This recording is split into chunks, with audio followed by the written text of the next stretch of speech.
Halo semuanya, pada perkuliahan kita kali ini kita akan membahas materi untuk bab yang baru, bab berikutnya, yaitu bab ke-6 mengenai jurnal penutup dan jurnal pembalik.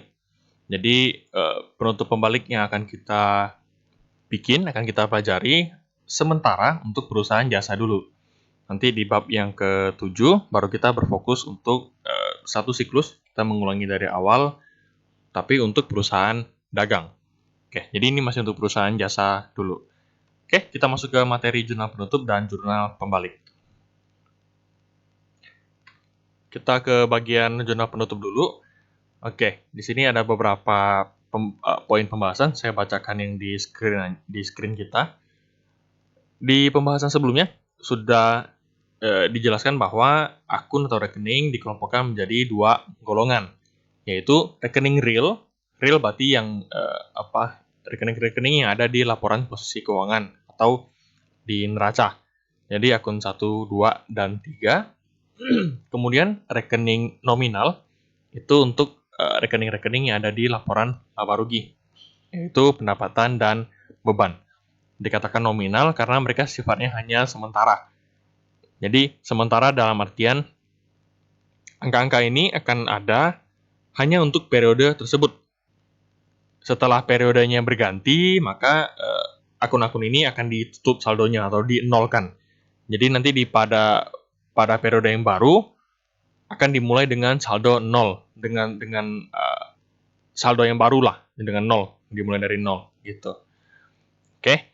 Kemudian rekening nominal diperlukan untuk menampung pencatatan transaksi pendapatan dan beban, di mana kedua akun tersebut akan mempengaruhi modal perusahaan. Kalau kalian flashback kembali, di laporan perubahan modal itu terdapat dua komponen yang dapat merubah si modal.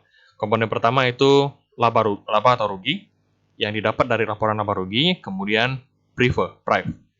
Oke. Oleh sebab itu, rekening pendapatan dan beban tersebut disebut rekening pembantu modal. Oke, seperti itulah istilahnya. Adapun rekening pembantu modal yang lain adalah rekening prive. Jadi rekening pembantu modal kalian abaikan aja istilahnya. Yang perlu kalian pahami adalah akun apa saja yang mempengaruhi kondisi atau saldo si modal. Yaitu dua, laba rugi dan prive. Untuk perusahaan yang simpel dulu. Prive atau kalau di PT nanti ada yang namanya dividen. Oke, hanya dua itu aja. Berarti kalau laba rugi kan asalnya dari pendapatan kurangi beban. Kemudian prive. Berarti ada 3 akun yang akan kita tutup nantinya. Oke, rekening pendapatan dan beban merupakan rekening sementara. Disebut demikian karena rekening tersebut hanya berlaku untuk satu periode akuntansi. Oleh sebab itu, yang saya kasih highlight, kasih font warna kuning orange ini, oleh sebab itu, setiap rekening pendapatan dan beban yang terdapat dalam buku besar harus dipindahkan ke rekening modal agar dapat diketahui pengaruhnya terhadap rekening tersebut dan sekaligus mengakhiri rekening-rekening pendapatan dan beban dinolkan pada periode yang bersangkutan. Nah, pada awal periode berikutnya, rekening pendapatan dan beban akan diawali dengan saldo 0 rupiah. Jadi pokoknya kalau satu periode itu sudah berakhir, nah pendapatan dan 0 kita akan nolkan. Kita akan reset dia. Sehingga pada awal periode berikutnya akan dimulai dari 0 lagi. Seperti itu. Kenapa harus dilakukan seperti itu? Agar kita dapat mengetahui pendapatan dan beban pada periode yang bersangkutan. Jadi misalnya tahun 2019, di akhir tahun kita bisa tahu nih, laba rugi atau pendapatan dan beban kita tahun 2019 berapa? Oke, kemudian lanjut tahun 2020. Nah, pada akhir tahun 2020 kita juga tahu, selama 2020 kita dapat mencapai pendapatan dan menimbulkan beban berapa ya, gitu. Jadi, antar tahunnya jelas. Tahun 2019 berapa, 2020 berapa. Jadi, tidak saling tumpang tindih. Nanti tahun 2020, kok masuk pendapatan tahun 2019. Itu berarti ada data yang tidak akurat, seperti itu. Oke, saya lanjut. Jurnal penutup adalah jurnal yang dibuat untuk memindahkan saldo-saldo rekening sementara, rekening nominal, berarti pendapatan dan beban, plus prive, ke dalam rekening modal. Dan pada akhir periode, rekening nominal dan rekening prive akan memiliki saldo 0 pada akhir periode. Dalam menyelenggarakan penutupan buku, kita menggunakan sebuah rekening sementara. Oke, rekening ini namanya ikhtisar laba rugi. Dia hanya sementara aja. Jadi hanya untuk menutup si pendapatan, menutup beban, kemudian nanti dia sendiri, akun ini sendiri akan dinolkan dan dilarikan ke rekening modal, seperti itu. Nanti kita coba praktik aja. Oke, tujuan pembuatan jurnal penutup. Yang paling penting adalah untuk menutup saldo di rekening sementara. Itu pendapatan, beban, plus priva. Sehingga saldonya nanti jadi 0. Kemudian, tujuannya apa dinolkan? Agar saldo modal menunjukkan jumlah yang sesuai dengan keadaan pada akhir periode. Gitu. Jadi kalau misalnya ada keuntungan, berarti modalnya makin tinggi, makin bertambah. Kalau ada kerugian, ya udah modalnya makin berkurang. Sesuai dengan kondisi yang sebenarnya. Seperti itu. Dengan adanya jurnal penutup ini, maka saldo rekening modal akan sama dengan jumlah modal akhir yang dilaporkan dalam neraca. Oke. Baik, nah proses penutupannya atau urutan penutupannya, kita menutup apa sih? Nah, paling pertama kita menutup akun pendapatan dulu. Pokoknya semua pendapatan kalau kita jurnal itu di sebelah kredit jika bertambah. Kalau di sini kita jurnal sebaliknya. Kenapa? Agar si pendapatan jadi 0. Gitu. Tapi intinya, jurnal pertama kita menutup akun pendapatan. Berarti semua akun pendapatan kita jurnal di sebelah debit. Lanjut. Kemudian yang kedua, kita jurnal semua akun-akun beban di sebelah kredit.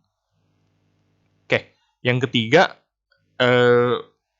untuk dua ini, priva sama ikhtisar laba rugi, terserah. Yang nomor 3 mau ikhtisar laba rugi boleh, mau priva dulu juga boleh. Tidak masalah. Yang penting pendapatan dan beban itu nomor 1 dan nomor 2. Oke. Kemudian kalau di sini saya asumsikan yang ketiga kita tutup priva dulu. Jadi kita menutup semua rekening priva. Priva itu di debit kalau bertambah di sebelah debit. Nah, kalau kita tutup berarti kita jurnal priva di sebelah kredit. Jika ada priva, ada priv. Kalau nggak ada, berarti tidak usah dibikin jurnalnya. Jadi jangan kalian tanya lagi, Pak, ini kalau nggak ada gimana? Apakah tetap dibikin? Ya kalau nggak ada, ya ngapain kalian bikin? Seperti itu. Oke, lanjut menutup semua rekening ikhtisar laba rugi. Nah, ikhtisar laba rugi bisa di sebelah debit, bisa di sebelah kredit.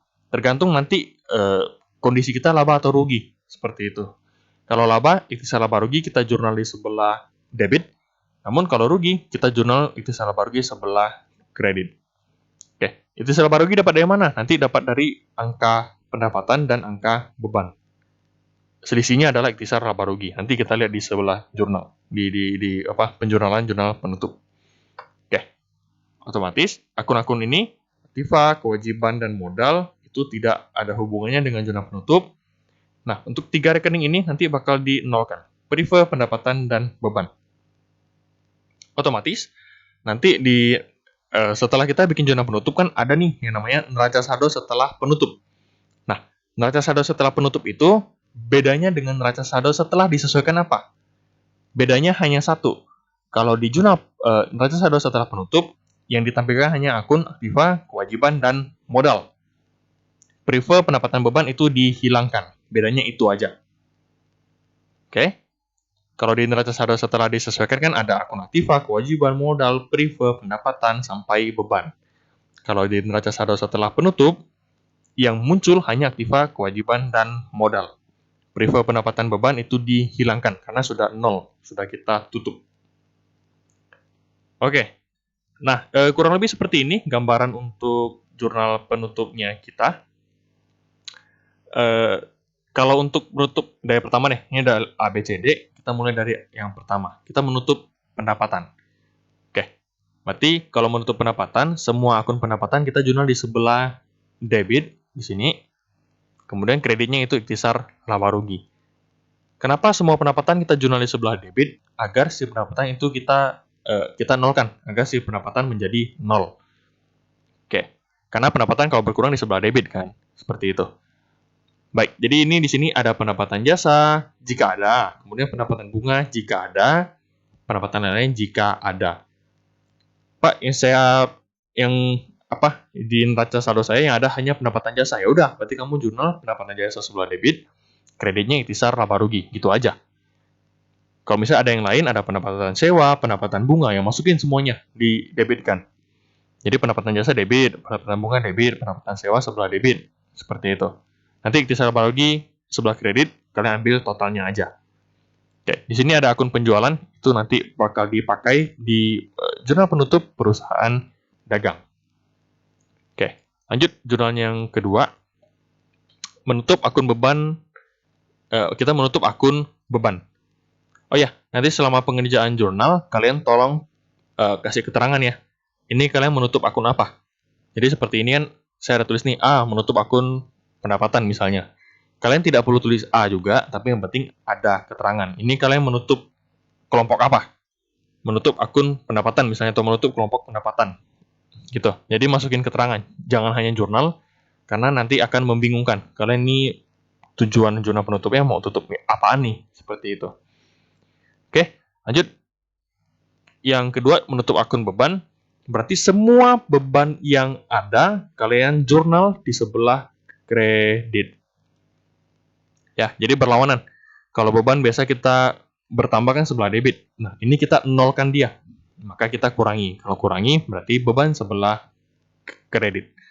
Nah, di sini ada akun HPP untuk perusahaan dagang. Debitnya adalah ikhtisar laba rugi. Oke, yang ketiga saya menutup priva dulu. Jadi kalau priva bertambahkan di sebelah debit. Nah, di sini berarti kalau kita tutup berarti priva kita jurnal di sebelah kredit. Debitnya itu langsung ke modal. Jadi priva langsung berhubungan sama modal. Oke, kenapa pendapatan sama beban kita jurnal ke ikhtisar laba rugi? Karena keduanya ini merupakan komponen dari laba rugi. Maka kita closingkan, kita tutup ke akun ikhtisar laba rugi. Nah, di poin yang keempat atau di jurnal yang keempat, kita baru menutup si ikhtisar laba rugi dan pindahkan angka akhirnya ke modal. Oke, pertanyaannya, ikhtisar laba rugi ini dapat dari mana? Didapat dari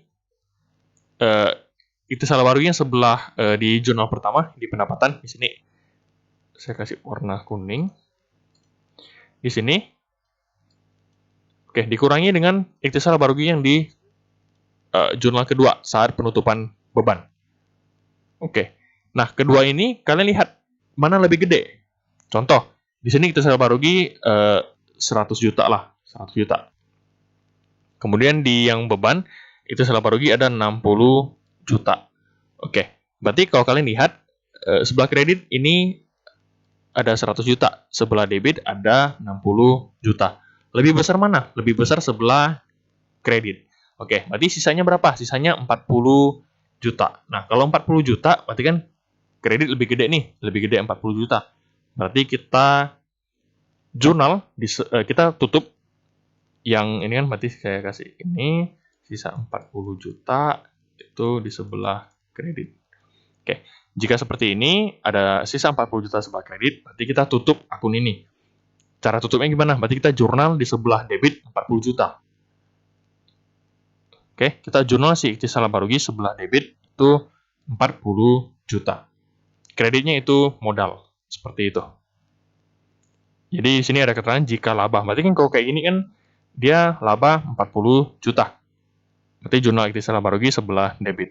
Nah, jika rugi, berarti sebaliknya. Ikhtisar laba rugi sebelah kredit. Hubungannya atau pasangannya adalah modal, selalu modal. Seperti itu.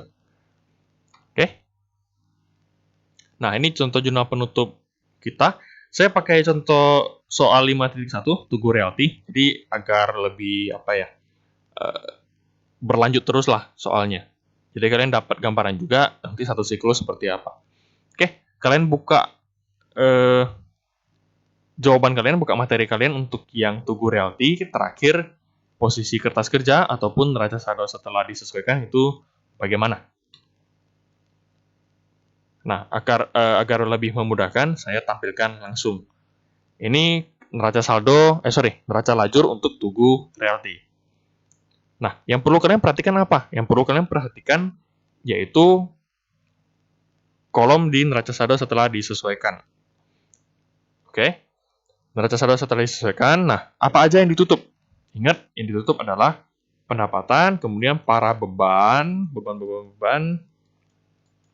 dan priva. Nah, semuanya ini udah saya kasih kotak yang frame warna merah ini. Nah, itu semua akun yang akan kita tutup. Seperti itu. Oke, nah ini jurnal penutupnya. Kita mulai dari pendapatan dulu. Berarti di soal ada pendapatan jasa nih, 60 juta. 60,625 sebelah kredit. Berarti kita jurnal sebaliknya. Pendapatan jasa sebelah debit 60,625, kreditnya ikhtisar laba rugi 60,625. Oke. Saya lanjutkan. Kemudian kita kedua menutup akun beban. Baik, beban di sini ada beban gaji, penyusutan, sewa, utilitas, perlengkapan, asuransi, dan lain-lain. Oke, jadi masing-masing beban kita tutup. Di sini berarti ada 3, 4, 5, 6, 7 beban. Di sini sebelah debit, berarti kita jurnal di sebelah yang berlawanan, berarti sebelah kredit. Oke, kita jurnal semuanya di sebelah kredit. Totalnya, ini sebelah kreditnya udah nih. Berarti kita sebelah debitnya itu ikhtisar laba rugi sebesar 37,430. Total dari semua bebannya. Oke, setelah itu, di sini saya tutup ikhtisar laba rugi dulu. Jadi intinya terserah kamu mau tutup ikhtisar laba rugi dulu atau prefer.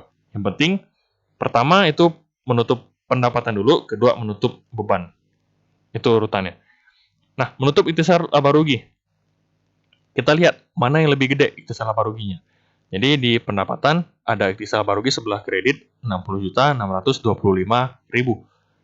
Oke, kemudian di akun pas penutupan beban di ikhtisar laba rugi ada 37.430.000 rupiah. Nah, kalian selisihkan, lihat mana lebih gede.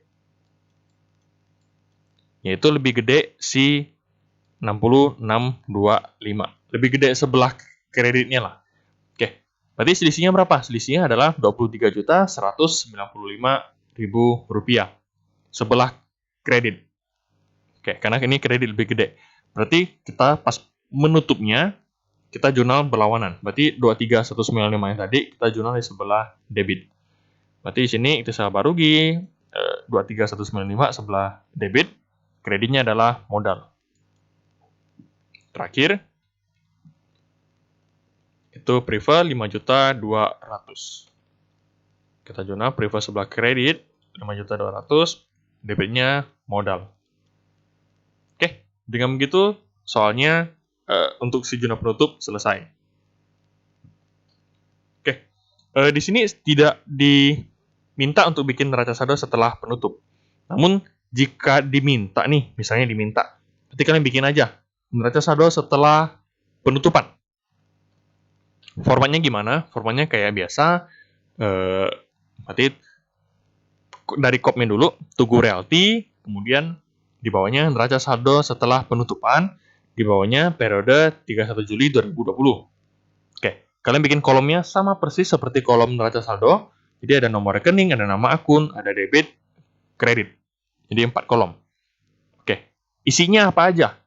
Otomatis isinya hanya akun kas, piutang, perlengkapan, asuransi dibayar di muka, peralatan, akumulasi, utang usaha, utang gaji, pendapatan diterima di muka, dan modal. Hanya itu aja. Jadi akun yang prefer sampai beban itu ditiadakan. Bukan ditiadakan sih, udah nol, jadi ya udah nggak ada saldo. Ngapain kita tuliskan lagi? Seperti itu. Karena mereka sudah ditutup. Dan memang seharusnya tidak muncul di neraca saldo setelah penutupan. Jika masih muncul, berarti ada yang salah dari jurnal penutup kita. Gitu. Oke, ini ada tambahan sedikit dari saya. Pak, hubungan jurnal penutup dengan laporan keuangan apa sih?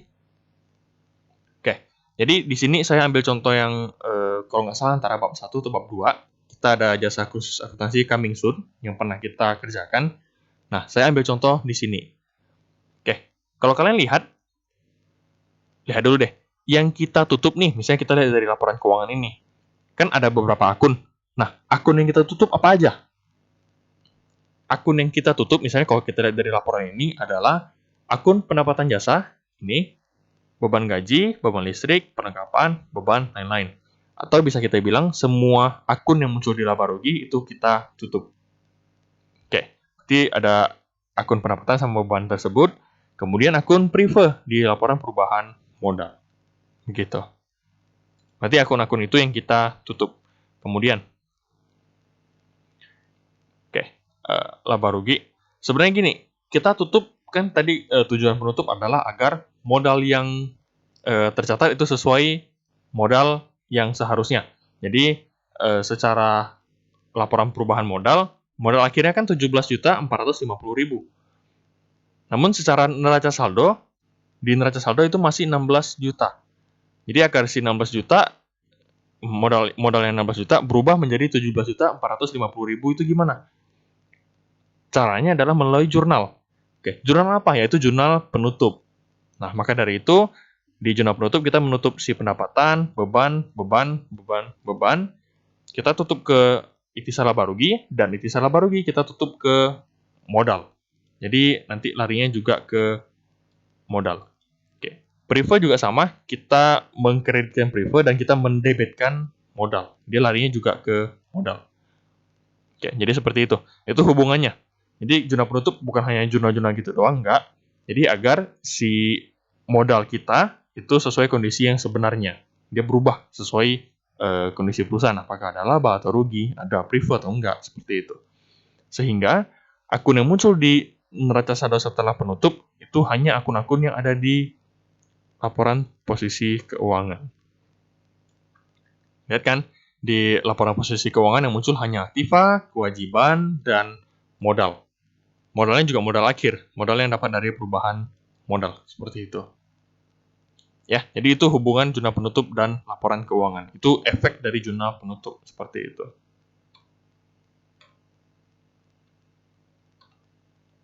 Oke, kita lanjut ke jurnal pembalik.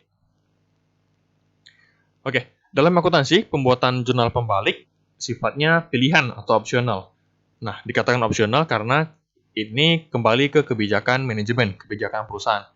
Apakah sekiranya untuk lebih memudahkan pencatatan akuntansi mereka di awal tahun, apakah perlu dibikin jurnal pembalik seperti itu?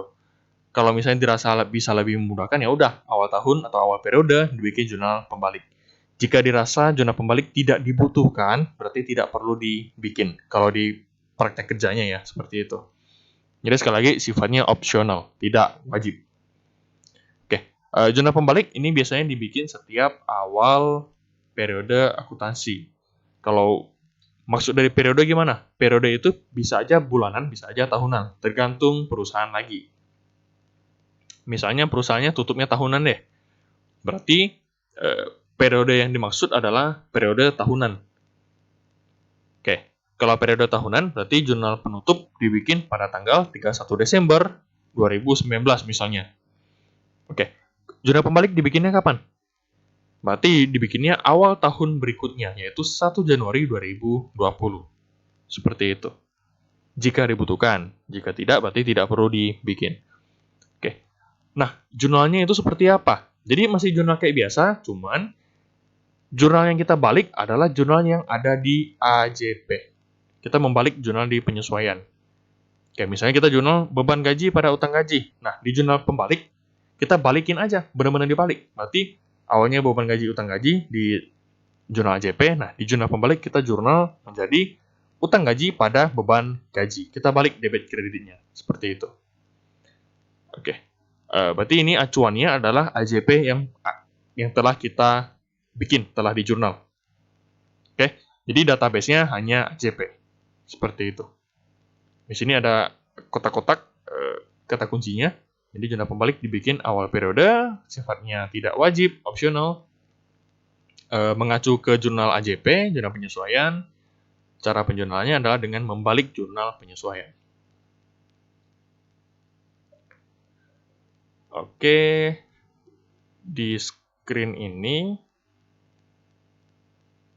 oke, ini sudah saya sampaikan. Poin pertama, kalian baca aja.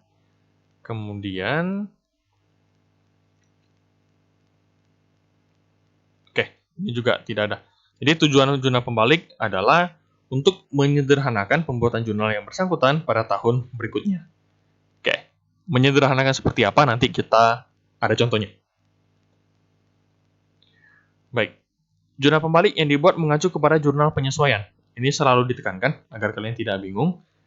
Tapi tidak semua jurnal penyesuaian kita balik. Ada syarat dan ketentuan. kita harus lihat kondisinya terpenuhi nggak. Kalau terpenuhi baru kita balik. Oke.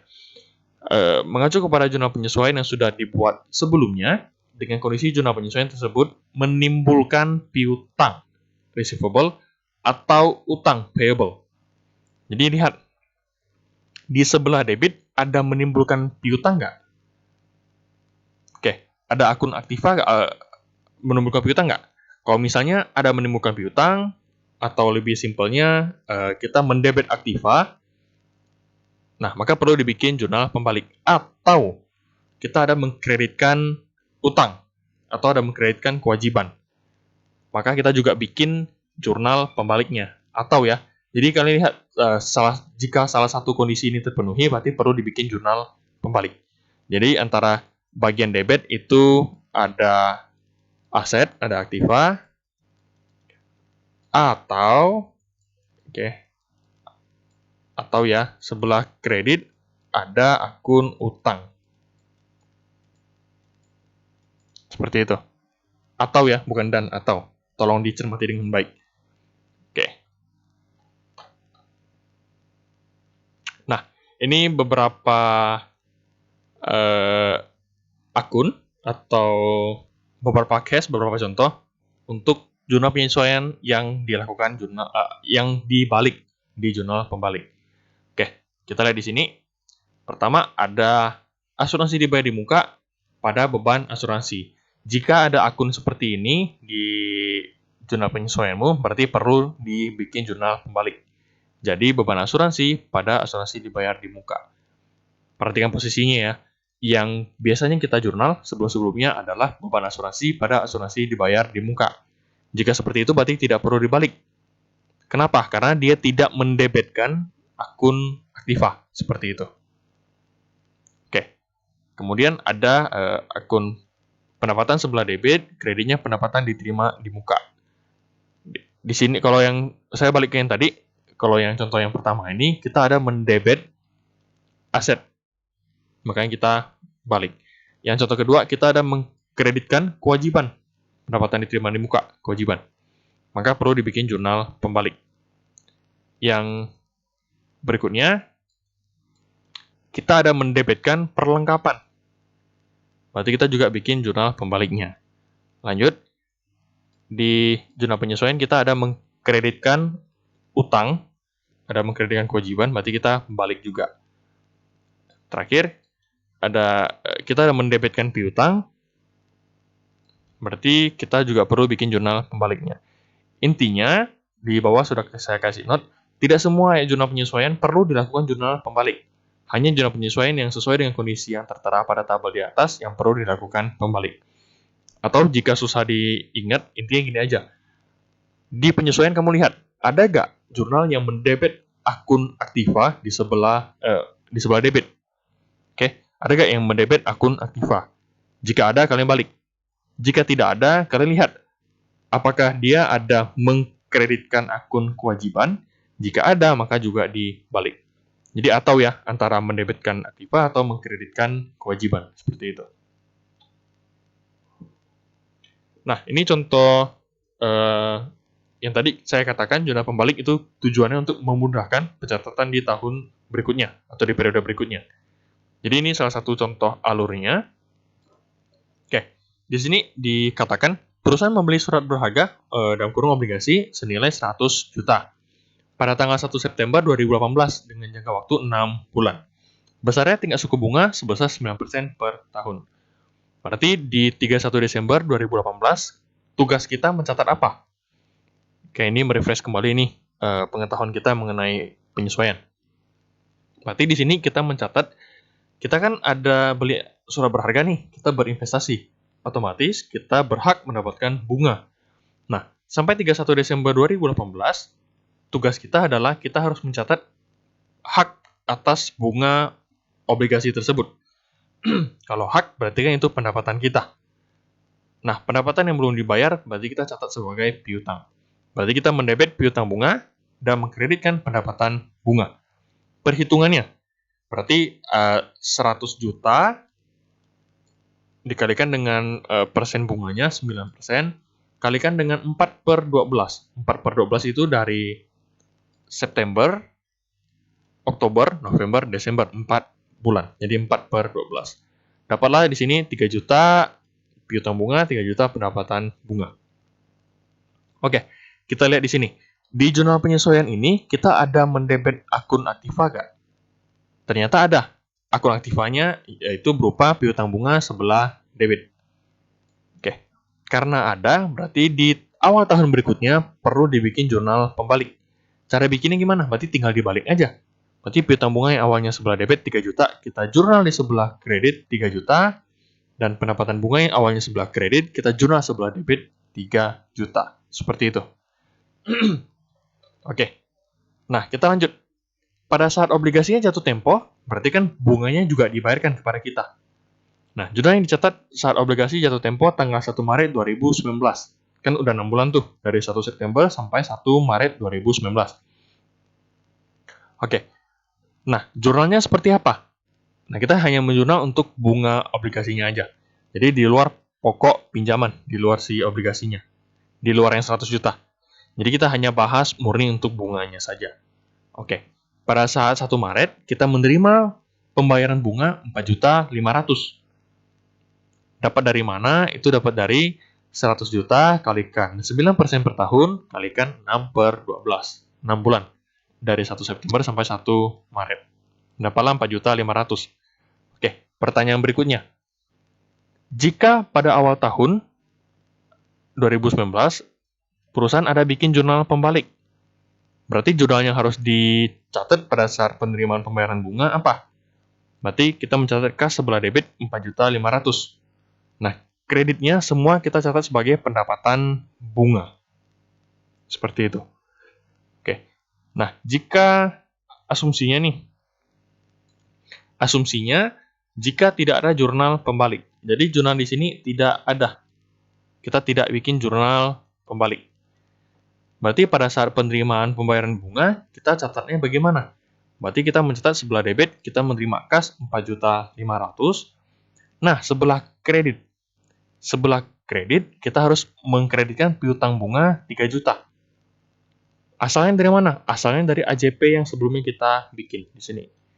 Nih, si 3 juta ini. Nah, 3 juta berarti pendapatan bunganya itu 1.500.000. Oke.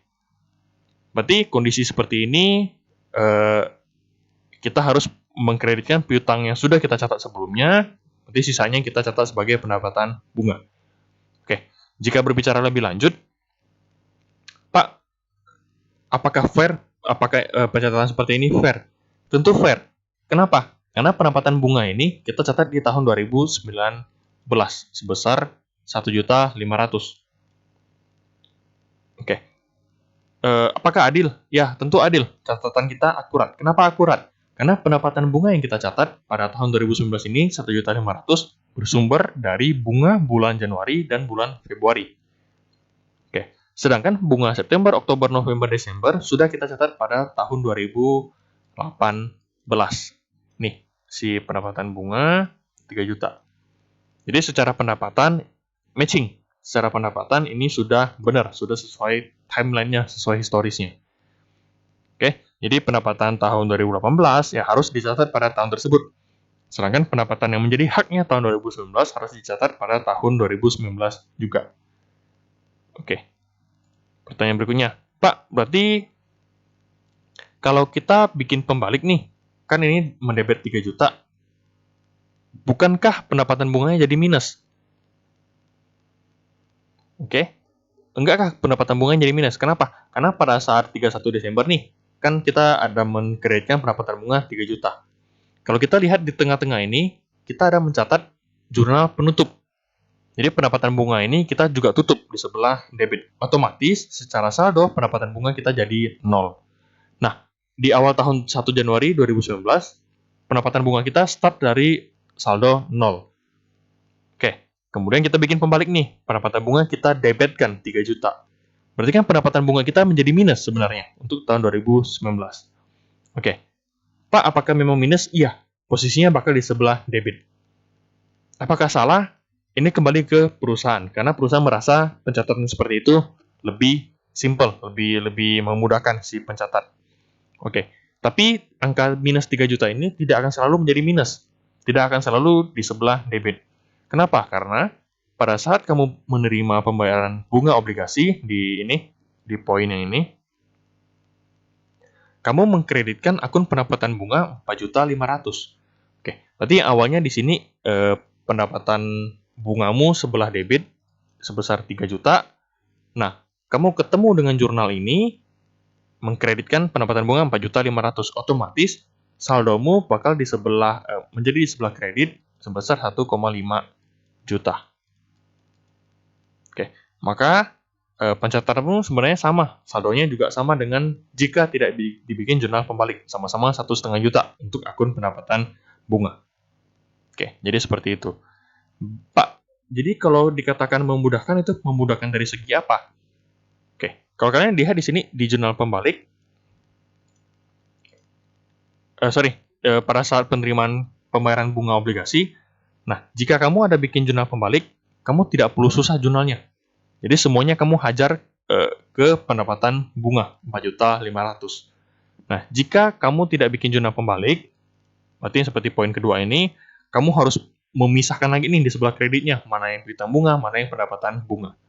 Jadi begitu sih, itu makanya kenapa dikatakan jurnal pembalik itu memudahkan pencatatan di periode berikutnya, seperti itu. Itu aja sih. Oke, saya lanjut.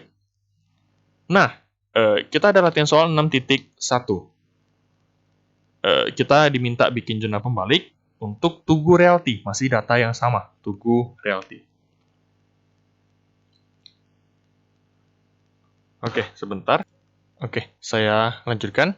Jadi, di soal 6.1, latihan soal, kita diminta bikin jurnal pembalik untuk Tugu Realty.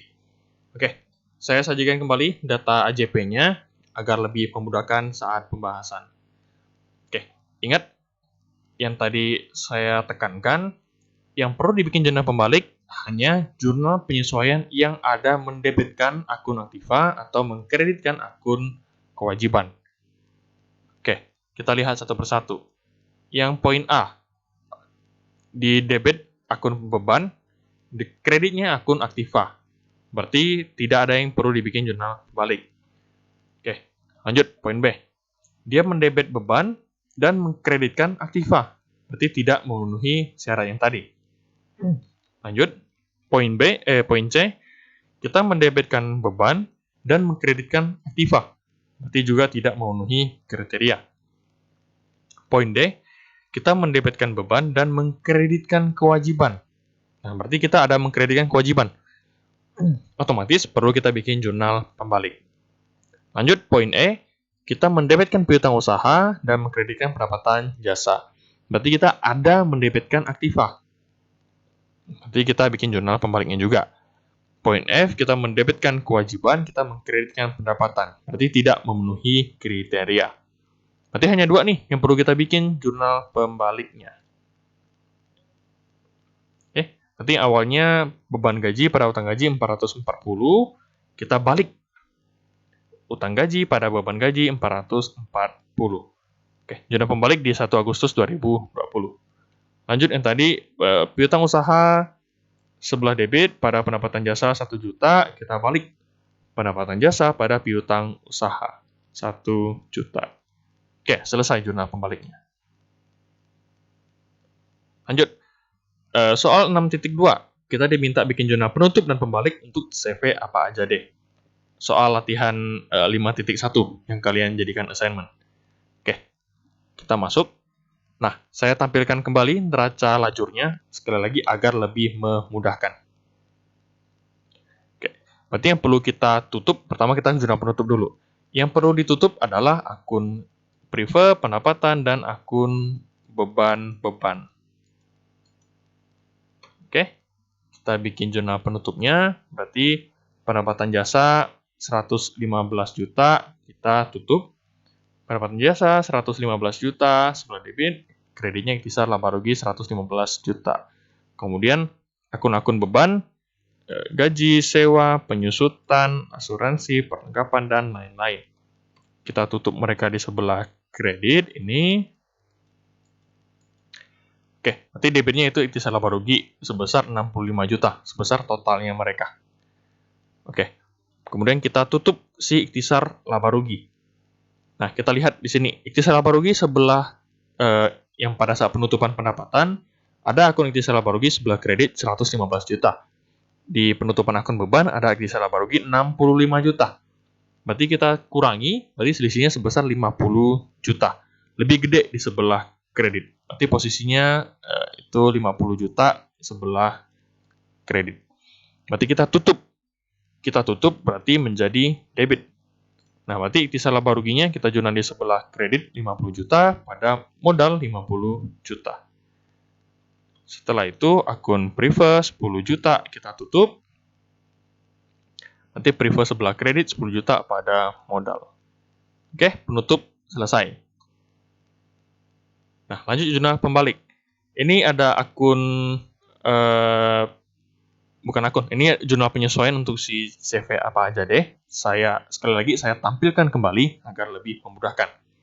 Jadi sebenarnya kalian tidak perlu tulis kayak gini sih. Kalian hanya perlu bikin jurnal pembaliknya apa aja gitu. Tidak perlu seribet ini. Oke. Kalian perhatikan, kita lihat satu persatu jurnal penyesuaiannya. Ingat, syaratnya adalah apakah ada mendebitkan aktiva atau mengkreditkan kewajiban. Oke, di jurnal yang A, dia tidak mendebit aktiva, tidak mengkreditkan kewajiban. Berarti tidak perlu. Yang B, dia mendebitkan beban dan mengkreditkan kewajiban. Berarti perlu bikin jurnal pembaliknya. Lanjut, poin C, dia mendebit beban dan mengkreditkan aktiva. Tidak perlu bikin jurnal pembalik. Poin D, dia mendebitkan aktiva. Berarti perlu bikin jurnal pembaliknya. Poin E, dia mendebit beban, mengkreditkan aktiva. Berarti tidak perlu bikin jurnal pembalik. Berarti hanya dua jurnal yang perlu kita balik.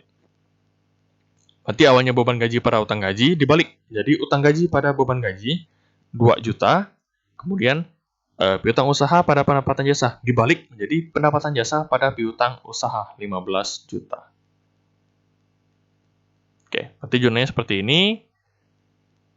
Utang gaji, beban gaji 2 juta, dan pendapatan jasa pada piutang usaha 15 juta.